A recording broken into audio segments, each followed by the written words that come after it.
오늘의 주요 뉴스입니다.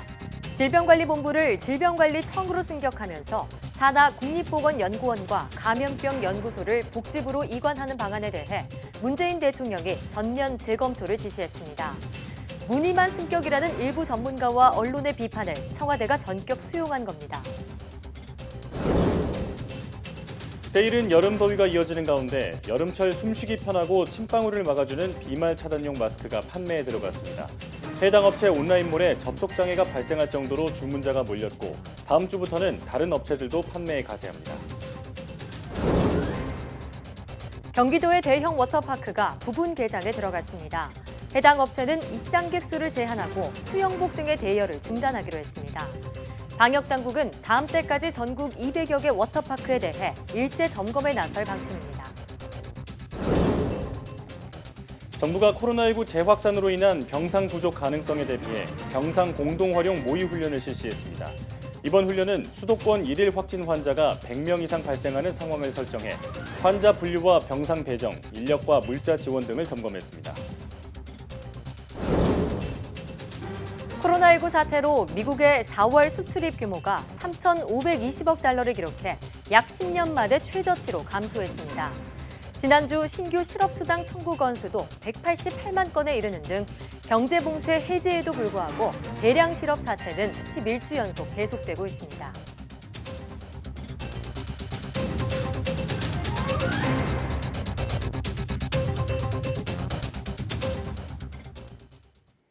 여러분 안녕하십니까? 사이언스 투데이입니다. 문재인 대통령은 질병관리본부를 질병관리청으로 승격하면서 국립보건연구원과 감염병연구소를 보건복지부로 넘기는 방안을 전면 재검토하라고 지시했습니다. 청와대 관계자는 일부 전문가와 언론의 문제 제기를 숙고한 끝에 전면 재검토가 필요하다는 정책적 판단을 내린 것이라고 설명했습니다. 또 조직을 축소하는 것이 질병관리청 승격의 목적이 아니라면서 감염병 대응 역량을 강화해야 한다는 취지에 맞도록 충분한 조직 보강과 함께 협업 체계를 구축하기로 했다고 덧붙였습니다. 이 같은 문 대통령의 지시에 따라 행정안전부가 발표한 질병관리청 승격과 보건복지부 조직 개편 방안은 부처 협의를 거쳐 수정될 것으로 보입니다. 앞서 정부가 발표한 방안은 현재 질본 소속인 국립보건연구원 등을 복지부로 옮기면서 질병관리청 인원과 예산이 축소돼 무늬만 승격이라는 논란이 일었습니다. 호흡하기 편하고 가격도 저렴한 비말 차단용 마스크가 판매에 들어갔습니다. 접속자가 한꺼번에 몰려 온라인몰에 접속 장애가 생길 정도로 관심이 뜨거웠는데 다음 주부터는 다른 업체들도 판매에 가세할 예정입니다.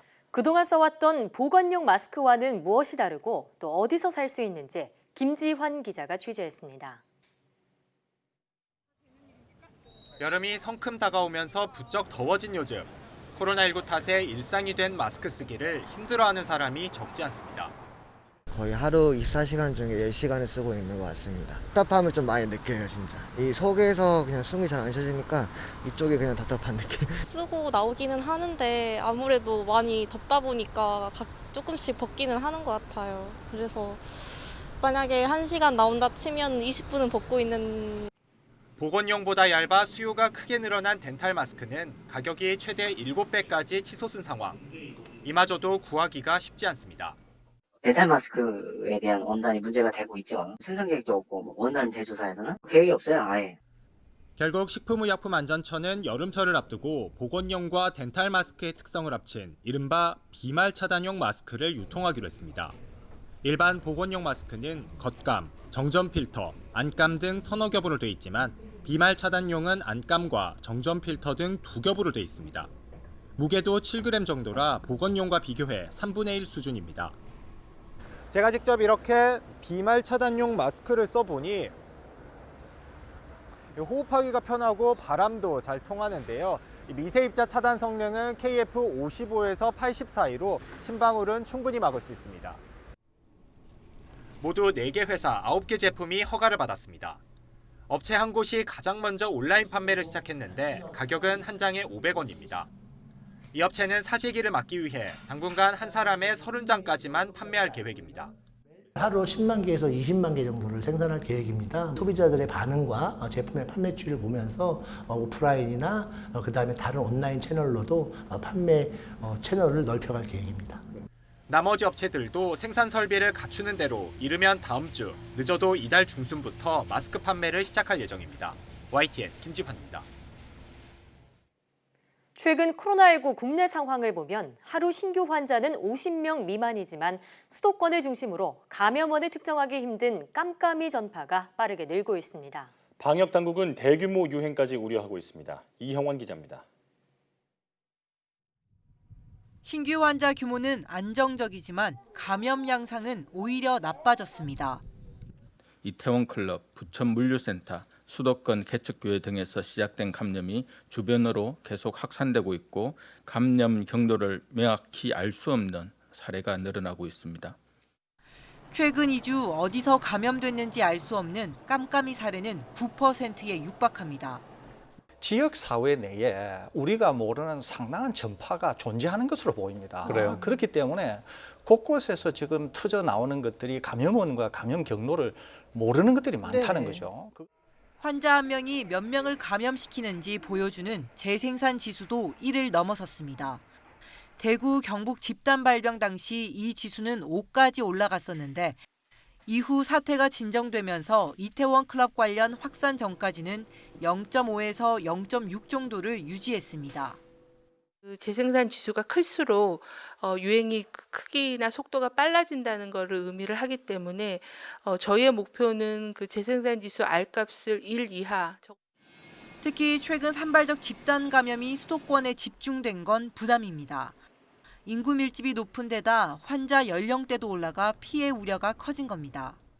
대규모의 유행도 우려되는 그런 상황입니다. 고령층 40대 이상의 중장년층이 많은 상황입니다. 그 부분도 저희가 우려를 하고 있는 부분입니다. 방역 당국은 가능한 모임과 행사를 취소하고 평소에도 마스크 착용과 거리 두기를 꼭 지켜달라고 거듭 당부했습니다. YTN 이영훈입니다. 서울 양천구에 있는 대한적십자사 중앙혈액검사센터 직원이 코로나19 확진 판정을 받았습니다. 대한적십자사는 중앙혈액검사센터 내 세척실에서 근무하는 직원 1명의 코로나19 확진 사실을 확인했다고 밝혔습니다. 이에 따라 방역당국은 중앙혈액검사센터를 방문해 확진 직원의 동선과 접촉자 등을 파악했습니다.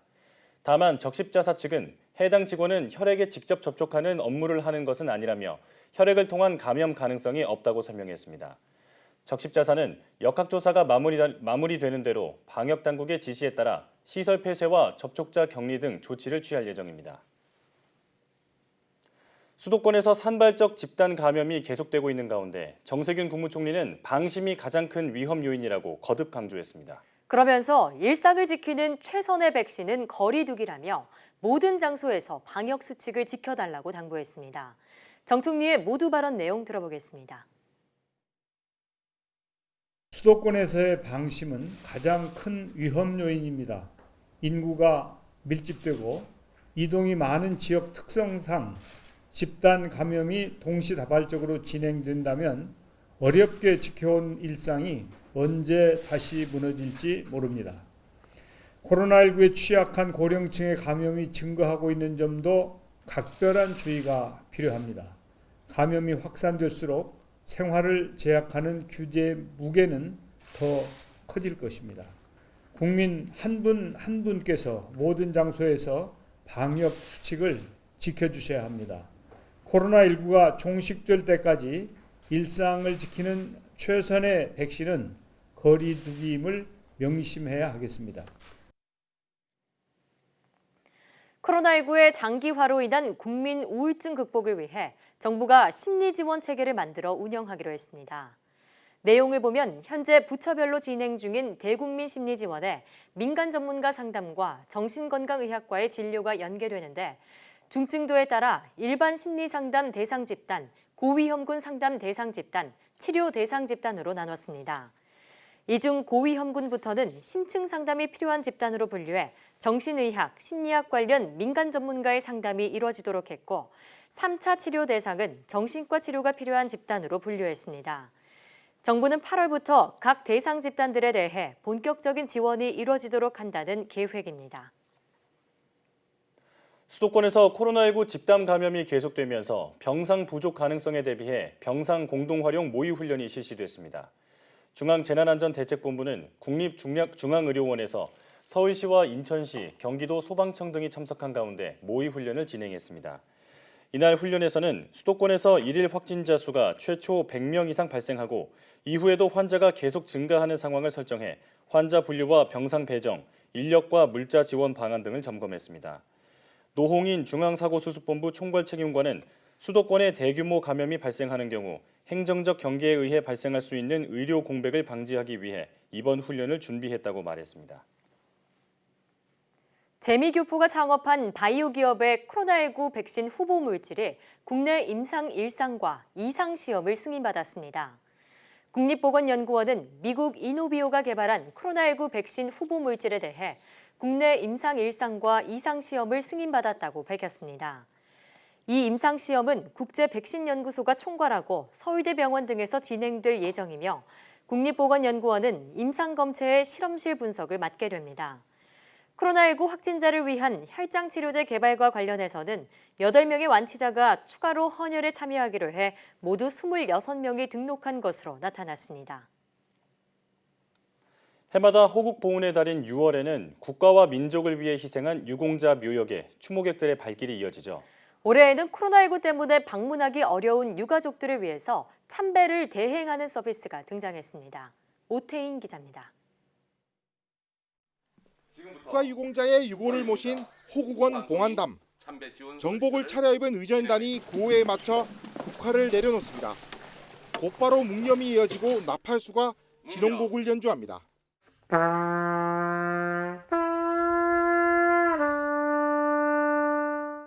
코로나19 때문에 묘역을 찾기 힘든 유가족을 대신해 추모하는 겁니다. 우리 산청 호국원에 모신 국가 용자분들을 제 가족이다 생각하고 국가를 대신해서 정성을 다해서 모시고 있습니다. 의전단이 헌화와 참배를 올리는 건 유가족의 요청이 있었기 때문입니다. 참배를 마치면 추모 과정을 사진으로 찍어 문자 메시지로 신청한 가족에게 전달합니다. 코로나 사태로 인해서 호국원 방문이 어려운 분들이 많이 있는데 그분들이 부모님을 그리워하시는 유가족분들의 마음을 조금이나마 위로해드리고자 코로나19 걱정과 먼저 간 가족에 대한 그리움 사이에서 고민하던 유가족도 마음의 짐을 조금이나마 덜었습니다. 너무나 고맙죠.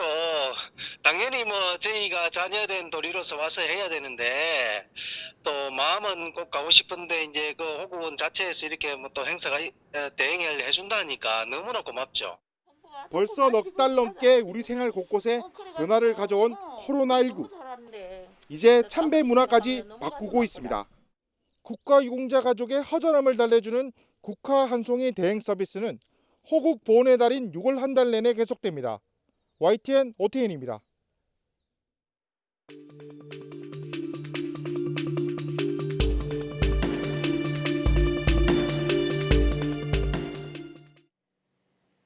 생활 속 거리 두기가 한 달을 맞은 가운데 신규 확진자 수가 40명대를 오가며 확산세가 잡히지 않고 있습니다. 수도권 대유행을 우려하는 목소리도 여전한데요. 코로나19 브리핑 고려대학교 역학대학 김정기 교수와 이야기 나눠보겠습니다. 전화로 연결돼 있습니다. 교수님 나와 계십니까? 네, 안녕하세요. 네. 최근 확진자 대부분이 수도권에서 나오고 있습니다. 이태원 클럽발 집단 감염 이후에 확진자가 꾸준히 나오고 있는데 이대로 수도권 대유행으로 이어지는 게 아닌가 우려가 큽니다. 어떻게 보십니까? 글쎄요, 아직까지는 앞으로 수도권에서 대유행으로 발전할 가능성이 있는지 없는지에 대해서는 정확히 판단하기는 사실상 어렵습니다. 근데 다만 현재 추세를 고려를 해볼 때 아마 수도권에서 대유행 가능성, 그걸 완전히 배제할 수는 없다. 그러니까 앵커께서 말씀하신 것처럼 요즘 최근 매일 발생하는 일일 확진자 수가 한 30명 안팎을 계속 유지를 하고 있거든요. 예. 거기에 수도권 인구 밀집도가 굉장히 높다라는 부분, 그리고 과거 이태원 클럽이라든지 물류센터와 같이 어떤 조건만 맞으면 언제든지 대규모 확산으로 이어질 가능성은 굉장히 높습니다. 여기에다가 지금 등교 계약 부분도 같이 맞물려 있다 보니까 지금의 이런 한 30명 정도의 일일 확진자 수준이 어떤 조건이 맞았을 때 크게 유행할 가능성은 충분히 있다. 이렇게 생각은 하고 있습니다. 네, 현재와 같은 추세로 볼 때는 대유행 가능성이 있다라고 말씀하셨는데요. 서울 관악구에 소재한 방문 판매 업체 관련 확진자가 갈수록 늘면서 20명을 넘었습니다. 주로 좁은 공간에서 또 감염에 취약한 어르신을 상대로 하는 업종인 만큼 추가 확산 우려도 있습니다. 어떻게 보십니까? 지금 말씀하신 대로 서울 모 건강용품 판매업체 관련 확진자가 최근에 크게 증가하는 추세를 보이고 있거든요. 예. 그래서 현재까지 한 29명 정도의 확진자가 발생한 것으로 알려지고 있는데 이 해당 업체 같은 경우에는 세미나 등의 명목으로 해가지고 다수가 모이는 행사를 계속 진행을 해왔다라고 해요. 그래서 이 행사에 참석한 또는 접촉한 사람들의 대부분 연령이 좀 높은 것으로 알려져 있고요. 예. 잘 아시는 것처럼 연령대가 높은 경우에는 감염에 굉장히 취약하고 더군다나 감염됐을 때 예후도 굉장히 좋지 않습니다. 그래서 앞으로 이 방문 판매 업체랑 관련돼 있는 추가 감염자는 더 나올 걸로 이렇게 보고 있습니다. 예. 자, 그런가 하면 인천 개척교회발 확진자 수도 70명을 넘었습니다. 빠르게 진단 검사를 해서 확진자를 찾아내고는 있는데 아직 최초 감염 경로가 밝혀지지 않은 상황입니다. 이 때문에 추가 확산 우려가 큰 상황인데 어떻게 보고 계십니까?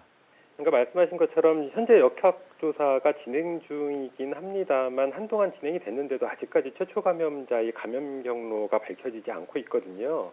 그 얘기는 불확실성이 존재한다는 얘기고요. 이러한 불확실성은 말하자면 보건당국의 방역막 외에 존재한다는 것을 의미합니다. 그래서 예. 감염 경로를 파악하지 못하는 추가적인 지역사회 감염 확산 계속 존재하거나 앞으로 더 늘어날 가능성이 높다 이렇게 보고 있습니다. 네, 방금 말씀하셨듯이 최근 들어서 감염 경로를 알 수 없는 환자의 비율이 계속 늘고 있습니다. 5일 중대본 발표 내용을 보면 거의 10%에 달하는데요. 그만큼 지역사회에 확진자가 많이 퍼져 있다 이런 얘기로 볼 수 있을지 궁금합니다. 그러니까 얼마 전까지만 해도 이 감염 경로 알 수 없는 환자 7%에서 최근에 이제 9%로 늘었습니다. 이제 아마도 제가 보기에는 우리가 잘 알고 있는 최근의 어떤 대규모 확산이라고 그러면 이태원 클럽발 확산인데 실제로 이태원 클럽발의 어떤 확산세의 처음 감염자도 숨은 감염자일 가능성이 굉장히 많습니다. 예. 그 얘기는 이미 존재하고는 있었지만 그 수가 이태원 클럽발 확산을 통해서 더 많이 증가를 했다. 그러니까 과거보다는 지금 지역사회 내에서의 숨은 감염자의 수는 훨씬 많이 증가를 했다라고 보고 있고요. 네.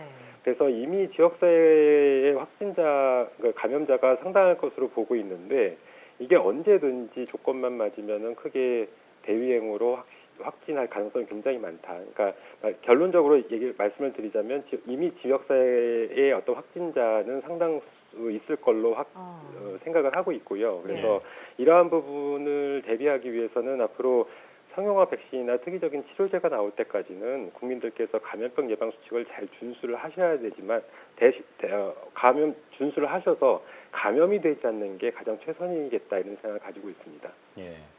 말씀하신 것처럼 추가 확산 우려가 큰 상황에서 이제 다시 주말입니다. 최근 종교 모임, 특히 소모임에서 집단 감염이 발생했기 때문에 우려가 큰 상황인데요. 종교 모임이 코로나 감염에 취약한 이유 설명해 주시죠. 현재 많은 대형 교회들은 나름대로 상당 부분 감염병 예방 수칙을 잘 준수하려고 노력을 하고 있습니다. 네. 그래서 어떻게 보면은 이러한 대형 교회들에서는 어떻게 이제 집단 감염이 발생을 하지 않고 있는 상황인데요. 이 반대로 얘기하면 소규모 개척교회들 같은 경우에는 대형 교회랑 좀 다르게 재정적인 부분이라든가 아니면 공간적인 부분 때문에 현실적인 문제로 해서 감염병 예방 수칙을 준수하는 데 있어서 좀 미흡한 부분이 있습니다. 그래서 이러한 부분들이 감염병 예방 수칙을 제대로 지키지 않는 부분, 이런 부분들이 최근에 발생하는 개척교회 내 어떤 감염 확산의 주 요인이 아닐까 이렇게 생각을 하고 있습니다. 예. 네, 또 앞서 얘기를 나눈 대로요. 깜깜이 환자 비율이 갈수록 늘고 있는 상황이 심상치 않습니다. 생활방역체제 전환 조건인 5%를 이미 후적 넘은 상황인데요. 생활방역으로 전환된 지가 한 달 정도 됐습니다. 계속 유지하는 것에 대해서 어떻게 생각하시는지요? 기본적으로 현재 지역사회 내 숨은 감염자가 상당하다라고 앞서 말씀을 드렸는데요. 네.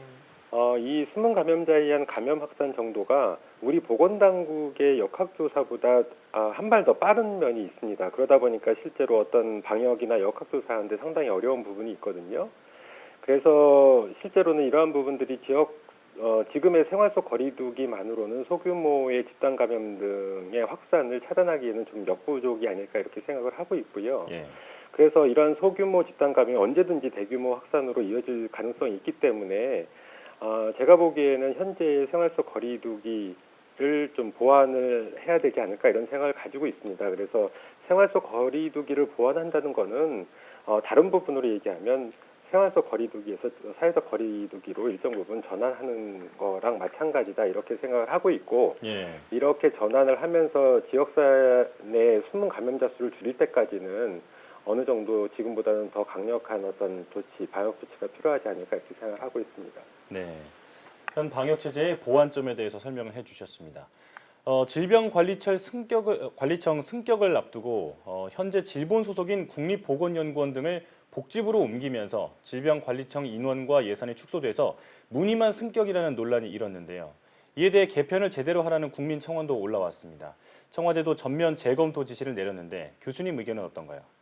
글쎄요, 최근에 이제 이 질병관리본부를 관리청으로 전환 승격하는 문제에 대해서 그런 해당 팩트만 얘기했지 자세한 어떤 방안에 대해서는 잘 알려지지 않았었거든요. 근데 이번에 이제 국민청원을 계기로 해가지고 요 세세한 부분들이 알려지기 시작했는데 그래서 저도 이제 그 부분에 대해서 좀 들여다 보니까 실제로 저는 이전에는 그 승격을 했을 때 기존의 시스템을 유지하면서 청으로 승격을 하게 되면 독립적인 중앙행정기관이 되는 거거든요. 이렇게 되면 독자적인 인사권이나 아니면 예산권을 확보를 할 수가 있게 되는 상황인데, 근데 반대로 이제 자세하게 들여다보니까 실제로 기존의 질병관리본부가 산하에 국립보건연구원을 가지고 있는 어떤 연구기관의 성격도 함께 가지고 있었거든요. 근데 개편된 이후에는 이러한 국립보건연구원이 실제로 보건복지부 산하에 그대로 있고요. 그러니까 질병관리청은 이러한 부분에 대해서 더 이상 이제 어떤 관할을 할 수 없는 부분이 발생을 하거든요. 그럼 실질적으로 봐서는 어떻게 보면은 청으로 승격은 하지만 권한이나 현실적인 문제에서는 오히려 축소되는 부분이 더 많다 이렇게 보고 있습니다. 그래서 이런 부분들이 국립보건연구원의 가장 핵심적인 역할은 앞으로 우리나라에서 발생 또는 전 세계적으로 발생할 수 있는 일반 연구자들이 할 수 없는 연구 부분들을 국가에서 이제 수행하는 부분들이 컸는데 이런 것들이 질병관리본부 또는 청의 어떤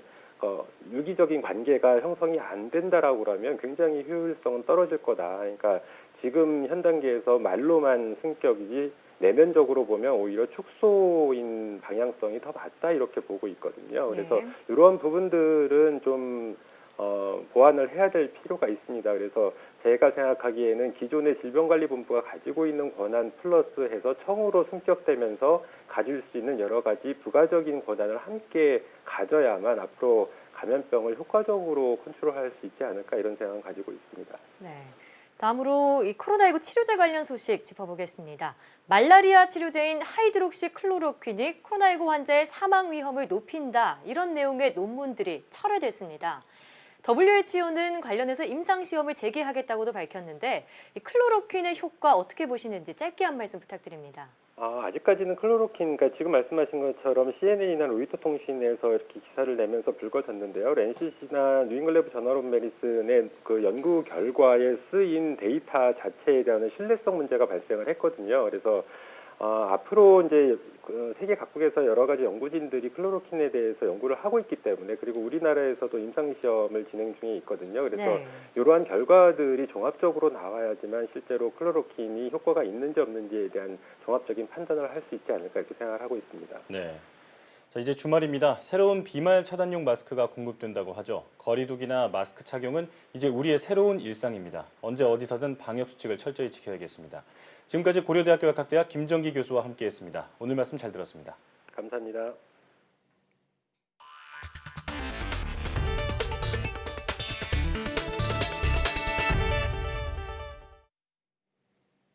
코로나19 사태로 미국의 4월 수출입 규모가 약 10년 만에 최저치로 감소했습니다. 미국 상무부는 4월 상품과 서비스 수출입액이 3,520억 달러를 기록했다고 현지 시각 4일 발표했습니다. 이는 한 달 전인 3월보다 707억 달러 감소한 것이자 2010년 5월 이후로 최저치라고 블룸버그 통신은 전했습니다. 코로나19 사태로 글로벌 공급망이 훼손된 데다 미국의 실업 대란과 맞물려 수요가 감소하면서 교역 자체가 급감한 것으로 분석됩니다. 미국의 4월 수출은 1,513억 달러로 389억 달러, 20.5% 줄면서 역대 최대 감소폭을 기록했습니다. 4월 수입은 2,007억 달러로 318억 달러, 13.7% 줄었습니다.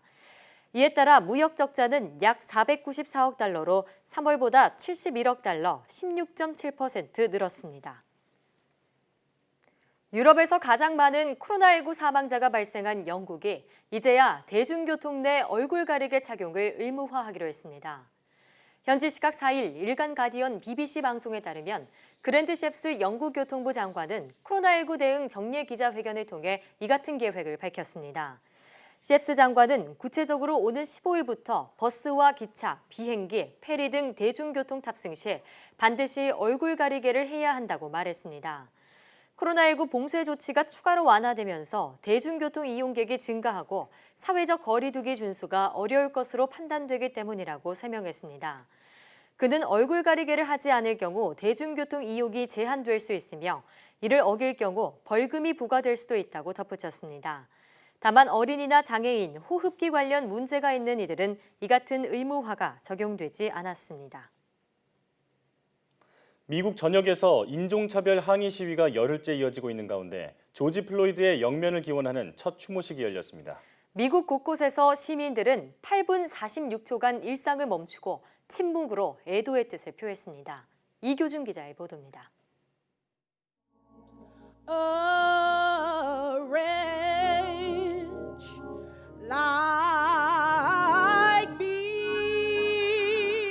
찬송가 어메이징 그레이스가 울려 퍼지며 추도 예배가 거행됐습니다. 노스 센트럴 대학교에 모인 유족과 시민들은 백인 경찰의 과잉 진압으로 숨진 플로이드의 영면을 한 마음으로 기원했습니다. Everybody wants justice. We want justice for George. He's going to get it. He's going to get it. 추도식장에는 이제는 숨 쉴 수 있다는 문구를 담은 플로이드의 대형 걸개 그림이 걸렸습니다. 제이컵 프라이 미니애폴리스 시장은 관 앞에 한쪽 무릎을 꿇고 눈물을 흘렸습니다. 추모객들은 플로이드의 억울한 죽음을 애통해하며 미국에서 여전한 인종차별을 규탄했습니다. Will Packard, it was that other pandemic that we're far too familiar with in America, that pandemic of racism and discrimination that killed George Floyd. 미 전역에서도 플로이드의 목이 짓눌렸던 8분 46초간 침묵하는 애도 행사가 이어졌습니다. 미 상원 민주당 의원들도 국회의사당에 모여 고인을 추모했습니다. 추모 행사는 플로이드의 생애 발자취를 따라 다음 주 초까지 이어집니다. 그가 태어난 노스 캐롤라이나주 레퍼드에서 6일에, 고향인 텍사스주 휴스턴에서 8일에 열립니다. 오는 9일 휴스턴에서 비공개 장례식이 엄수된 뒤 휴스턴 메모리얼 가든 뮤지에 안장될 예정입니다. 미국 전역으로 확산한 시위는 추모 열기가 고조되면서 폭력 사태가 줄고 서서히 차분한 분위기로 바뀌고 있습니다. 하지만 트럼프 대통령은 애도 대신 법과 질서라는 트윗을 올리며 법 집행의 정당성만을 강변하고 있습니다. YTN 이교준입니다. 미국 백인 경찰의 무릎에 눌려 숨진 흑인 조지 플로이드의 추모식에 맞춰 세계 곳곳에서 인종차별에 항의하는 시위가 벌어졌습니다. 메르켈 독일 총리는 독일 내에도 인종주의가 있다며 경계했고, 인권과 관련해 미국의 비판을 받아온 러시아는 오히려 미국이야말로 평화 시위자들의 인권을 존중하라고 응수했습니다. 이동환 기자입니다. 인종차별과 경찰의 폭력에 항의하는 수천 명이 오스트리아 빈 거리를 행진하며 시위를 벌이고 있습니다. 참가자들은 인종차별은 미국만이 아니라 세계 곳곳에서 벌어지고 있는 문제라고 주장했습니다. Ich selbst bin halb Iranerin. Das passiert überall und ich bin viel umgezogen. Das ist das Einzige, was überall gleich ist. Es gibt überall Hass. 숨을 쉴 수 없다는 플로이드의 마지막 말을 비롯해 인종차별에 항의하는 팻말을 들고 2km 정도를 행진한 시위는 평화적으로 끝났습니다. 경찰 차량도 흑인의 생명도 중요하다는 문구로 시위대의 뜻에 동참했습니다. 스페인 바르셀로나에선 1000여 명의 시민이 모여 촛불을 켜고 헌화하며 고인을 추모하고 미국 경찰의 폭력 행위에 항의했습니다.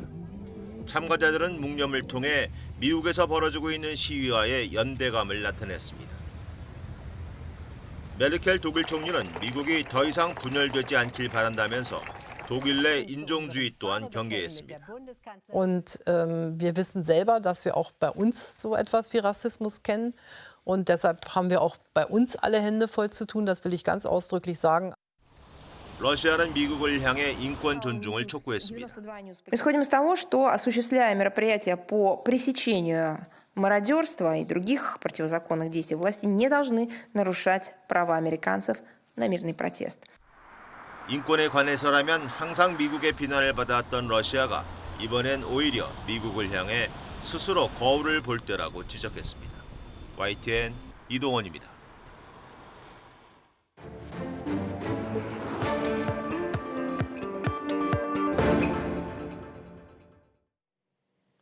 한 주간 가장 주목받은 과학 소식을 하나로 모아보는 사이언스 핫5 시간입니다.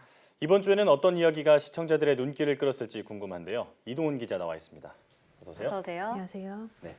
원래 이전에 저희가 짧게 전해드리던 사이언스 핫5 코너가 있었는데 네. 이제 앞으로 이동훈 기자가 직접 소개해 주시는 거죠? 네, 뭐 그동안 일주일 동안 가장 시청자들의 이 주목을 끈 이 뉴스들을 뽑아서 전해드리는 사이언스 핫5 코너가 있었는데요. 아무래도 가장 인기 있는 과학 소식을 골라서 이렇게 하나로 전해드리다 보니까 네. 좀 더 자세하게 알고 싶어 하시는 분들이 많이 있더라고요. 그래서 앞으로는 제가 이렇게 직접 하나씩 소개해드릴까 합니다. 네, 매주 이 코너 기대해 보겠습니다. 자, 그럼 이번 주 핫5 첫 번째 소식은 어떤 건가요? 네, 우선 영상으로 준비를 좀 했는데요. 먼저 만나보시겠습니다. 네. 2, 1, 0. 미국의 첫 민간 유인 우주선이죠. 발사 장면이네요. 저는 이 영상 보면서 크루 드래곤이 ISS에 도킹하는 장면 보면서 And 소름이 welcome 돋더라고요. to the International Space Station.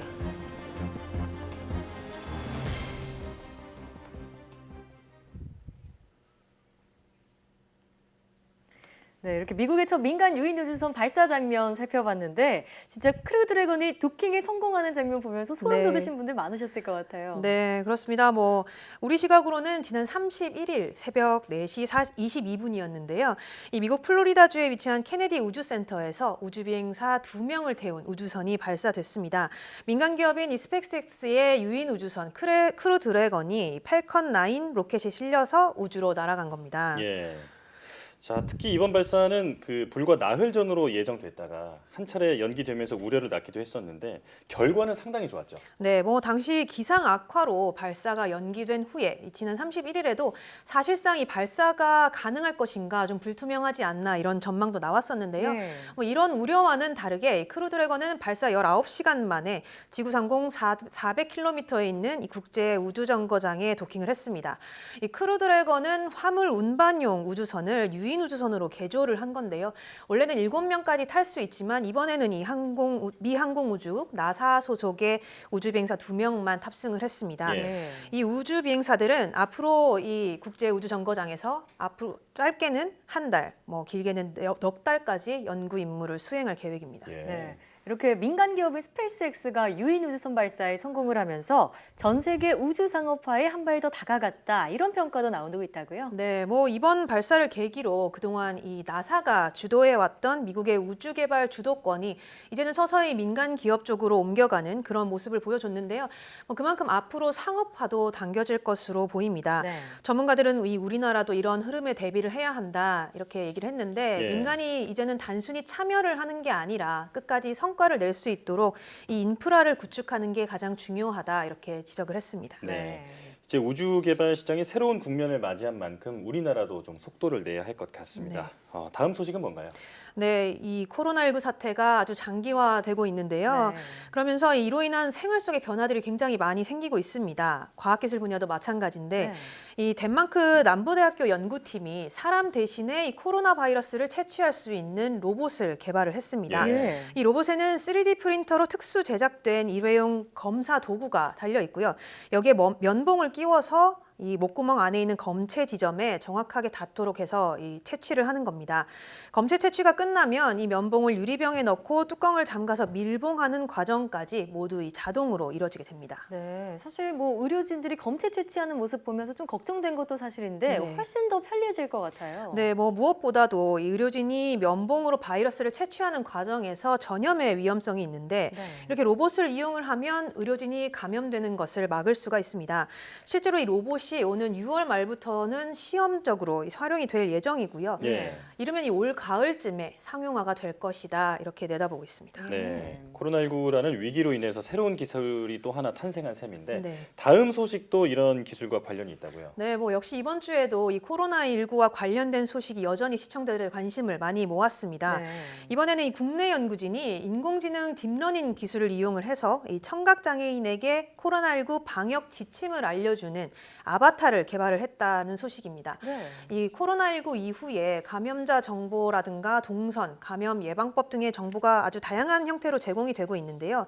사실 청각 장애인의 입장에서는 문자보다도 수어가 더 편할 수 있고요. 또 이 비장애인에 비해서 전달받는 정보량도 적을 수밖에 없습니다.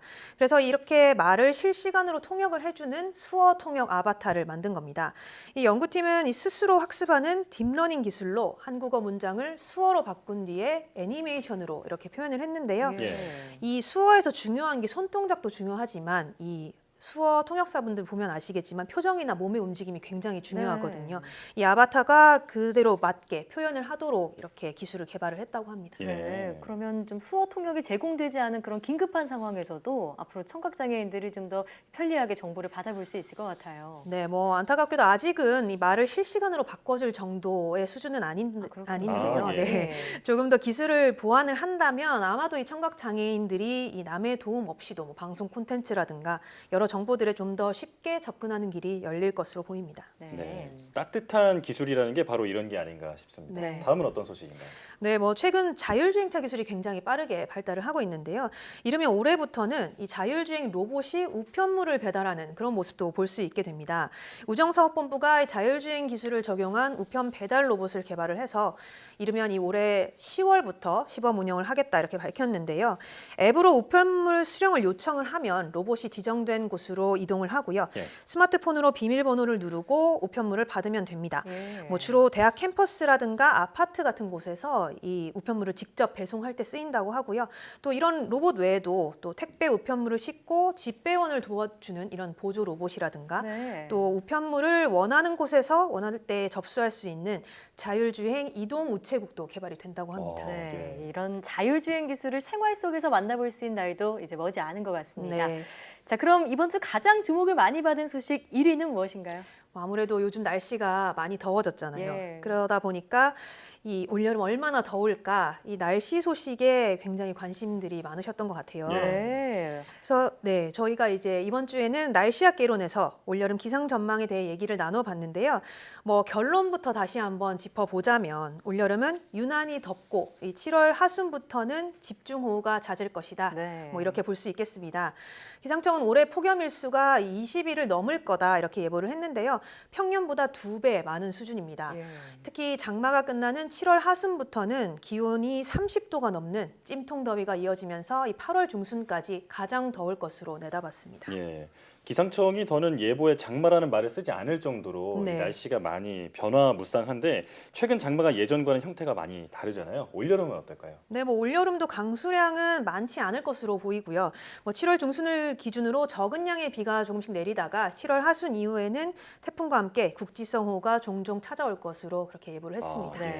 자, 이렇게 이번 주 과학 소식 핫5 만나봤는데요. 아무래도 여름이 다가오다 보니까 날씨 소식이 가장 많이 주목을 받았네요. 다음 주도 기대해 보겠습니다. 오늘 말씀 잘 들었습니다.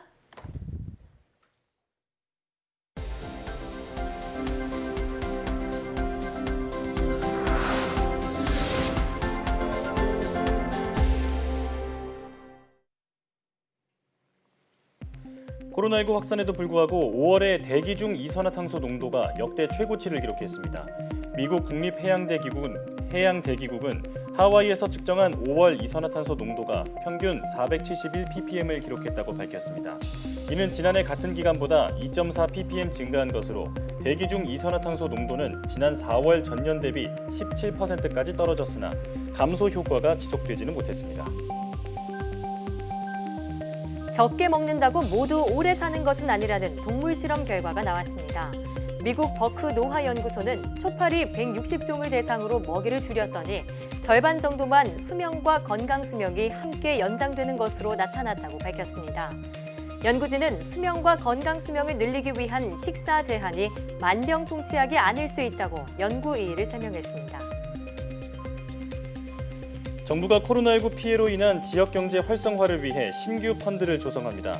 과학기술정보통신부는 코로나19 피해가 특히 심각한 대구 경북 지역 창업기업을 대상으로 190억 원 규모의 펀드를 조성해 투자 여력을 늘리기로 했습니다. 또 연구개발특구 육성사업 등 7개 사업에서 229억 원 규모의 민간 부담금도 감면하기로 했습니다.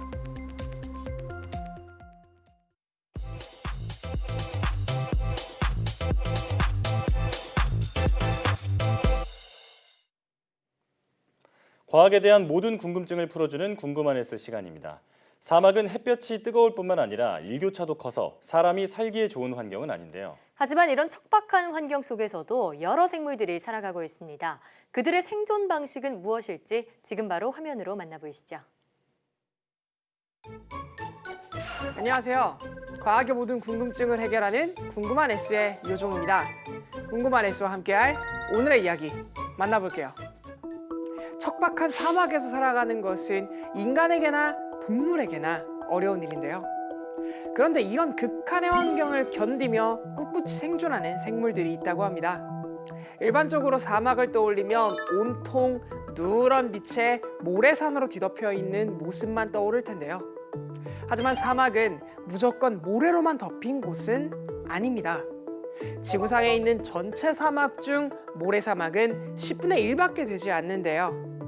사막 중에 가장 큰 사하라 사막도 모래사막은 전체의 5분의 1 정도라고 합니다. 사하라 사막은 원래 암석으로 된 건조한 지역이었는데요. 하지만 오랜 시간이 지나면서 암석이 부셔져 자갈 사막이 되고 또 자갈이 바람에 의해 깎여 모래가 된 것이라고 합니다. 지금도 사하라 사막의 대부분은 암석으로 이루어져 있죠. 사막은 비나 눈, 그리고 우박 등 땅에 내리는 물의 양을 뜻하는 강수량이 적은 지역을 말하는데요. 보통 한 해에 평균 강수량이 25cm 이하인 지역을 사막이라고 부릅니다. 이런 지역 중에는 남극이나 그린란드처럼 1년 내내 얼음이 얼어있는 곳도 있습니다. 이런 곳을 영구 빙설 사막이라고 하죠. 또 북극해 주변에 얼어붙어 있는 땅을 툰드라라고 하는데요. 툰드라는 1년 중에 여름에만 얼음이 녹아있는 지역으로 그 중에서도 강수량이 적은 지역을 툰드라 사막이라고 부릅니다.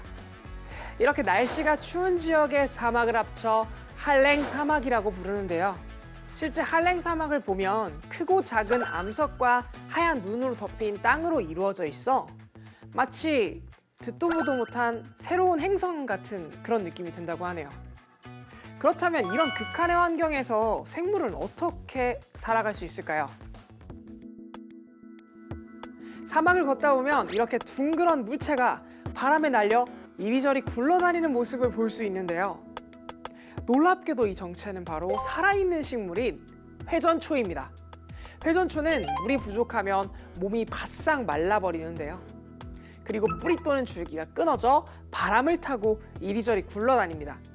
털뭉치처럼 변해버린 회전초를 보고 말라 죽었다고 생각할 수도 있지만 놀랍게도 이게 바로 회전초의 생존 전략입니다. 굴러다니면서 사방에 씨를 뿌리며 자신의 종자를 퍼뜨리는 건데요. 더욱 신기한 것은 이렇게 한량처럼 떠돌다가 비가 오거나 물이 있는 곳에 가면 다시 땅에 뿌리를 내리고 녹색 줄기를 뻗으며 잘 자란다고 하네요. 회전초가 자신의 몸을 이리저리 굴러다니며 자유롭게 살아가는 반면 사막의 대표적인 식물 선인장은 줄기가 아주 두꺼운데요. 이는 줄기가 최대한 많은 물을 머금으면서도 햇빛에 노출되는 면적을 줄이기 위해서입니다. 물을 많이 머금기 위해서는 얇은 줄기가 여러 개 있어야 하는데 이때 줄기 표면들이 햇빛에 닿으면 식물 속 수분이 빠르게 증발해버리게 됩니다. 결국 표면적을 최대한 줄이기 위해서 줄기가 하나로 합쳐지면서 두꺼운 모습을 지녔는데요. 이파리 역시 표면적을 줄이기 위해 가시 모양으로 변했다고 하네요. 식물을 알아봤다면 동물들이 사막에서 살아남는 방법에 대해서도 알아볼만 하겠죠? 사막의 마스코트이자 뽀로로 친구 에디의 모토가 된 사막여우입니다. 사막여우는 다른 지역에서 사는 여우와 달리 눈에 띄는 특징이 있습니다. 바로 얇고 커다란 귀인데요. 사막여우의 커다란 귀에는 아주 많은 모세혈관이 있습니다. 체온이 올라가면 혈관이 팽창해서 몸속의 열을 최대한 바깥으로 내보낼 수 있죠. 또한 발에도 많은 털이 있어서 모래사막에서도 발이 푹푹 빠지지 않고 잘 걸어 다닐 수 있다고 합니다. 또 물을 마시지 않아도 먹잇감을 통해 수분을 보충할 수 있고 땀도 거의 흘리지 않아 소변도 하루에 3방울밖에 누지 않는다고 하네요. 사막에서 살기 최적화된 신체를 가지고 있죠. 낙타 역시 사막 생활에 알맞은 몸을 지녔는데요. 혹에 있는 지방으로 에너지와 수분을 만들어낼 수 있어서 물이 부족한 사막에서도 잘 견딜 수 있는 특징을 가지고 있어요. 그리고 모래바람이 눈이나 코에 들어오는 것을 막기 위해 길고 풍성한 숱의 속눈썹이 있고요. 같은 이유로 콧구멍을 자유자재로 여닫을 수도 있는 그런 능력을 가지고 있습니다. 마지막으로 널쩍한 발바닥은 사막에서 무거운 짐을 거뜬히 나를 수 있게 도와준다고 하네요. 이런 사막 생물들의 놀라운 생존 능력을 연구에 활용한 사례도 있는데요. 미국 하버드대학교 박규철 박사 연구팀은 사막 딱정벌레의 등껍질과 선인장 가시, 그리고 벌레잡이 통풀의 표면 구조에 주목했습니다. 연구팀은 이 생물들의 특징을 이용해 가장 효율적으로 물을 모을 수 있는 구조를 개발했다고 하는데요. 기존의 효율이 가장 좋은 표면 구조보다 10배 이상 더 많은 물을 모으는 데 성공했다고 합니다. 이 기술은 앞으로 발전소의 열 효율을 높이고 비가 잘 내리지 않는 지역에서 물을 얻는 등 다양한 분야에 응용될 잠재력이 있다고 하네요. 오늘 궁금한 S에서는 사막에서 생존하는 능력자들에 대해서 함께 알아봤는데요. 거친 환경에서 살아남기 위해 독특한 능력과 생김새를 갖게 된 것이었습니다. 그럼 궁금한 S는 여기서 이만 인사드릴게요. 과학에 대한 궁금증이 있다면 언제든 유튜브에 사이언스 투데이를 검색해주세요. 이상 궁금한 S였습니다. 코로나19 백신이 없는 상황에서 방심은 금물입니다. 주말 동안 불필요한 외출을 삼가고 방역 수칙을 잘 지켜야겠습니다. 사이언스 데이 오늘 저희가 준비한 소식은 여기까지입니다. 함께해 주신 여러분 고맙습니다.